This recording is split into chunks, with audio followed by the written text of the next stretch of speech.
sa lupa at siya ay napaisip kung ito ba ay epekto ng kanyang mga training noon. O hindi kaya ang kanyang kapangyarihan ay hindi tinatanggap ng mahinang katawan na ito. Si Joe Fan ay nagpa siyang suriin ang kanyang katawan at kanyang napansin na maayos naman ang katawan na ito. Kahit na ang breathing nito ay normal din. Si Joe Fan ay napaisip kung ano nga ba talaga ang problema. Bigla, si Joe Fan ay naisip ang tingnan muli ang pamilya Luo. Kaya siya ay tumalon pabalik sa puno kanina. Napagtanto ni Joe Fan na sa tuwing makikita niya ang mukha ng kanyang young miss ay nawawala ang sakit ng kanyang puso at kung aalis naman siya ay sasakit ito. Kaya sigurado si Joe Fan na ito ay ang tinatawag nilang magic heart. Ang magic heart para sa mga practitioner ay kapareho ng kung sila ay na-expose sa magic. Ito ay katulad ng isang sumpa, hindi maaaring malayang makagalaw ang mga ito ayon sa kanilang mga puso.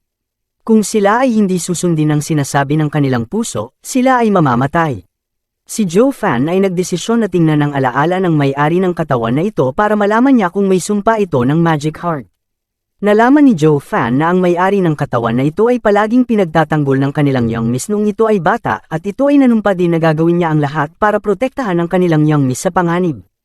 At sa kalaunan, noong umatake na ang mga taksil na tauhan ng Sun family, isa siya sa mga namatay sa pagprotekta sa kanilang young miss. Ang malala pa, bago ito mawala ng buhay, ay nangako ito sa kanyang puso na poprotektahan niya pa din ito. Si Joe Fan naman ay napuno ng galit dahil napagtanto niya na kung babaliwalain niya ang sumpa ay ikakamatay niya ito. Mas napuno ng pagkainis ang mukha ni Joe Fan dahil kahit siya ang Magic Emperor ng Holy Land, ang pinakamalakas, ay hindi pa rin niya magawang iwasan na maging alipin ng sumpa. Dahil sa galit, si Joe Fan ay sinuntok ng malakas ang puno sa kanyang harapan at siya ay napamura sa galit. Sumigaw naman ang isa sa mga tauhan ni Sun Buanjia at ito ay nagtanong kung sino ang nandoon. Ang young miss naman ng Lo Clan ay nagtanong sa kanyang bodyguard kung kasama ba nila ang taong nagtatago sa gubat. Sinabihan naman siya ng kanyang bodyguard na sa tingin niya ay hindi, dahil kung tauhan nila ito, ay tiyak na kanina pa tumulong ang mga ito. Si Joe Fan naman ay lumabas mula sa gubat at agad niyang tinanong ang kanilang young miss kung bakit hindi niya maaring ibigay ang spiritual martial arts na hinihingi ng kanilang kalaban.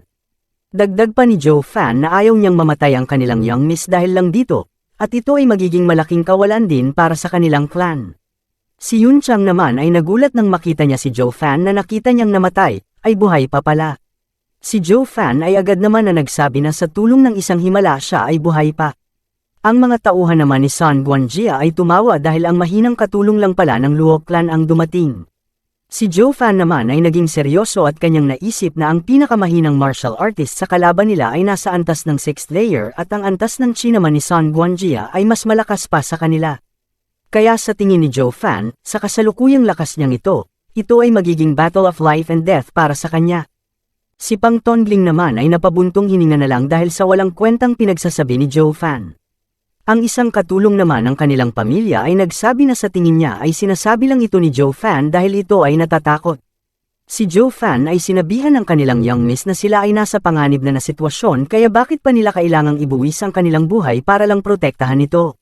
Si Yun Chang ay mas lalong naiinis dahil sa mga sinasabi ni Joe Fan kaya agad niya itong inutusan na tumahimik at umalis na lang ito.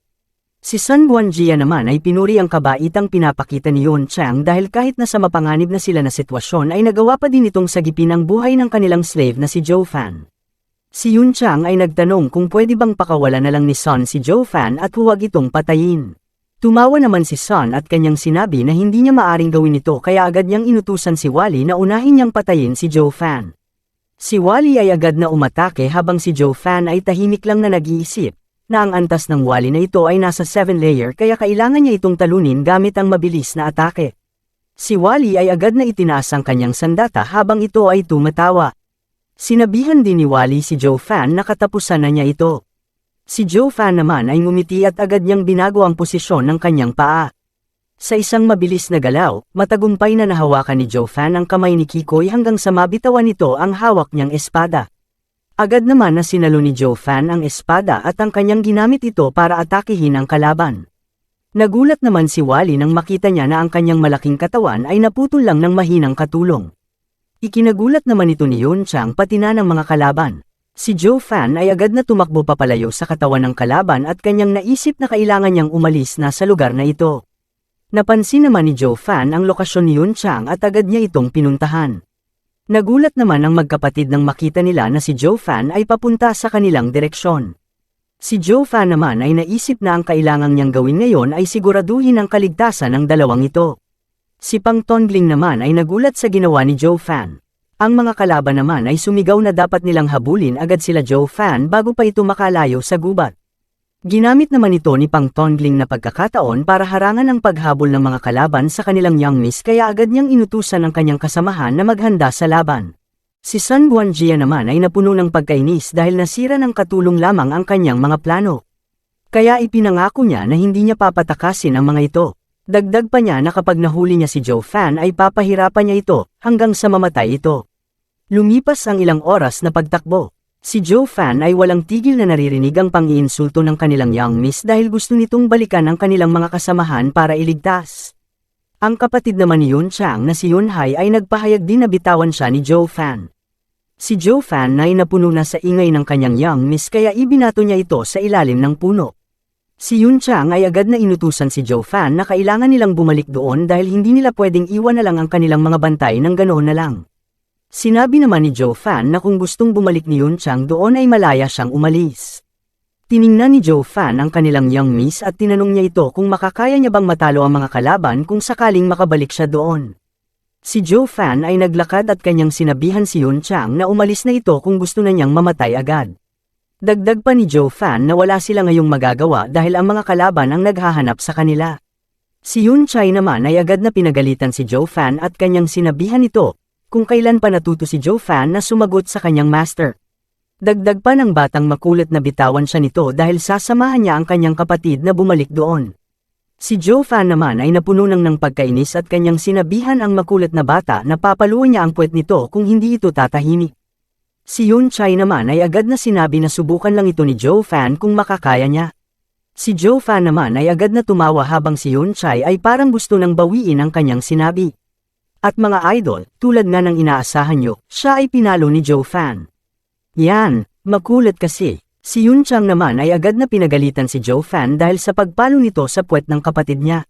Si Joe Fan naman ay agad na sinabi na maliit na parusa lang ito kaysa naman na mamatay ang kanilang young master sa kamay ng mga kalaban. Tinanong din ni Joe Fan kung may alam bang lugar si Yun Chang na pwede nilang pagtaguan.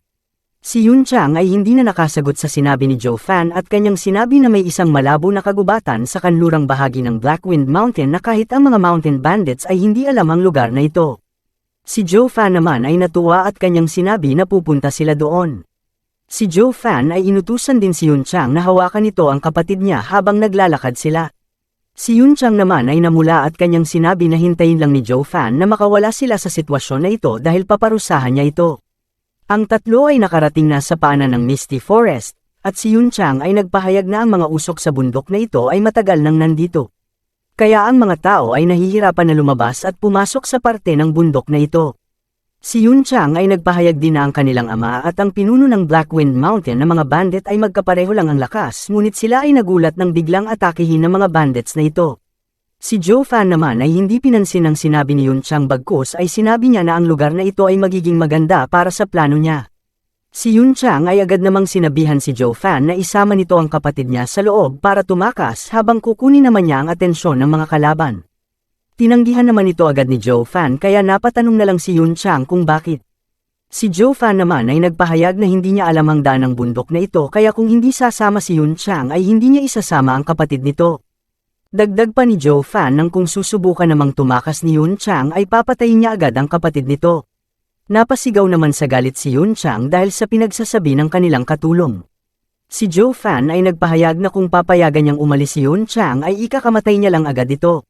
Kaya mas mabuti pa na pahalagahan nito ang buhay niya na siyang niligtas ng maraming tao. Si Joe Fan ay naglakad at kanyang sinabi na ganun kahalaga ang buhay niya na libo-libong mga tao ang namatay dahil dito. Si Joe Fan ay naging seryoso at sinabi niya na mas maganda na dito nila wasakin ang mga kalaban. Si Yun Chang naman ay hindi makapagsalita dahil sa sinabi ni Joe Fan.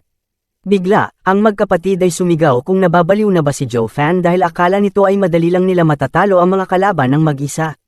Dagdag pa nila na ang chi power ni Sun Guangjia ay mas malaki pa sa inaakala nito kaya imposible itong mangyari. Si Joe Fan naman ay hindi sumagot at ito ay nagpatuloy lang sa paglalakad niya. Si Yun Chang ay sumigaw na kahit nakasing lakas pa ni Zhou Fan si Pang Tongling ay hindi pa rin niya kakayanin ang mga kalaban. Kaya si Yun Chang ay nagtanong kung ano ang gagawin ni Zhou Fan sa mga ito. Si Zhou Fan naman ay tumawa at kanyang sinabi na ang mga basura na kalaban ay hindi mananalo sa kanya. Si Zhou Fan ay tumalikod at sinabi niya na pwede din namang sumuko na lang sila tulad ng sinabi niya kanina. Si Zhou Fan ay itinaas ang kanyang kamay at kanyang sinabi na habang wala pa ang mga kalaban ay ibigay na ni Yun Chang ang spiritual stone sa kanya. Nagpahayag din si Zhou Fan na ang magiging kapalaran ng Lu Clan ay nasa kamay ni Yun Chang kaya tinanong niya ito kung lalaban ba siya para dito. Si Yun Chang ay wala nang nagawa kaya agad niyang ibinigay ang singsing na naglalaman ng kayamanan ng kanilang pamilya.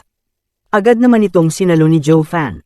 Si Yun Chang ay nagpahayag na kung nagsisinungaling lang si Zhou Fan sa kanya ay hindi niya ito papatawarin.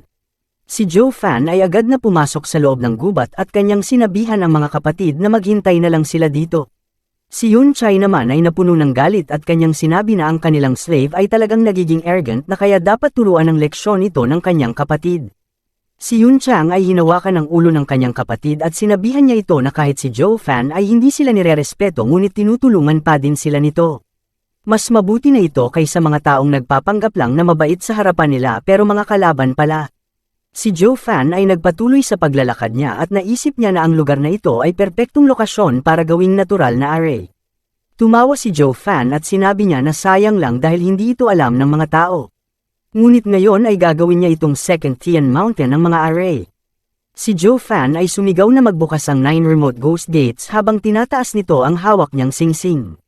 Si Zhou Fan ay napuno ng pananabik nang makita niya na gumagana ang array na binubuksan niya. Si Zhuo Fan ay yumuko at biglang nag-activate ang array sa buong paligid. Nagulat naman si Yun Chang nang makita nito ang kakaibang kulay ng hamog na nabubuo sa gitna ng bundok. Ang mga usok ay biglang nawala at si Yun Chang ay nagtaka dahil dito. Napansin naman niya na si Zhou Fan ay nakabalik na mula sa loob nito. Si Yun Chang ay agad na nagtanong kung si Zhou Fan ba ang gumawa ng kanilang nakita. Si Zhou Fan ay agad na sinabihan si Yun Chang na kumalma at inutusan niya ito na sundan siya dahil tuturuan niya ito kung paano gamitin ang array na ginawa niya para mapatay ang mga kalaban. Si Yun Chang naman ay nagulat at ito ay napatanong kung may paraan nga ba na matalo ang mga ito. Ang array method na kayang gawin ni Zhou Fan ay mas mahalaga pa kaysa martial art ng mundong ito. Ang first level array na ginawa ni Zhou Fan ay ang tinatawag na Mystery of the Zhangmen Family. Ang feast array din na ito ay nagtataglay ng maraming linji na hindi nila makakayang sukatin. Si Yun Chang naman ay napaisip na si Zhou Fan ay alipin lamang ngunit alam nito kung paano gumawa ng isang array formation. Si Zhou Fan ay tiningnan si Yun Chang at sinabihan niya ito na huwag siya dapat mag-alala dahil nalagyan na niya ito ng limit kaya ngayon ay tuturuan naman niya ito kung paano ito gamitin. Dagdag pa ni Zhou Fan na hihintayin niya na lang na mamatay ang mga kalaban. Sa kabilang banda, ang isang tauhan ni Sun Guanjia ay nagpahayag na sa tingin niya ay pumasok sila Zhou Fan sa loob ng Foggy Forest. Si Pang Tongling naman ay nagpahayag na mabuting patayin na lang siya ngayon ni Guanjia dahil kung hindi ay siya ang papatayin nito. Hindi naman nakapigil sa pagtawa si Sun Guanjia at sinabihan niya si Pang Tongling na ang rason lamang kung bakit buhay pa ito dahil si Pang Tongling lang ang may alam ng lugar na ito. Si Guanjia ay nagpahayag din na dapat mauna sa daan si Pang Tongling at mamaya ay titingnan nila kung ililigtas ba siya ng kanilang young miss. Si Pang Tongling naman ay napuno ng galit at kanyang sinabi na huwag siyang gamitin ito bilang pain sa kanilang young miss. Bigla, ang dalawang tauhan ni Sun Guanjia ay sumigaw na may tao sa kanilang harapan. Ang mga ito ay nagulat nang makita nila si Zhou Fan na nakaupo sa ilalim ng puno. Si Zhou Fan naman ay tumawa at kanyang sinabi na kanina pa siya naghihintay sa kanila dito. Si Sun Guanjia naman ay tumawa at agad niyang inutusan ang kanyang tauhan na hulihin si Zhou Fan. Agad naman na umatake ang kanyang tauhan at ito ay sumigaw na papatayin niya si Zhou Fan. Si Zhou Fan naman ay nagtaas ng kanyang kamay at sinabi niya na ang dalawang tao na hinahanap nila ay nasa kanyang kamay. Agad naman na narinig ito ni Sun Guanjia at inutusan niya ang kanyang tauhan na tumigil sa pag-atake. Si Zhou Fan naman ay tumawa lang dahil dito. Si Sun Guanjia ay naging seryoso at ito ay nagtanong kung totoo ba ang sinasabi ni Zhou Fan. Si Zhou Fan ay tumayo at kanyang sinabi na may deal siya na ibibigay sa kanya. Si Sun Guanjia naman ay nagtanong kung anong klaseng deal ito. Si Zhou Fan ay nagpahayag na ibibigay niya ang dalawang ito sa kanila ngunit ang kapalit nito ay ang magandang kinabukasan para sa kanya. Nagulat naman si Pang Tongling dahil sa sinabi ni Zhou Fan. Si Sun Buanjia ay lumapit kay Zhou Fan at tinanong siya kung tinalikuran na ba niya ang Lu clan.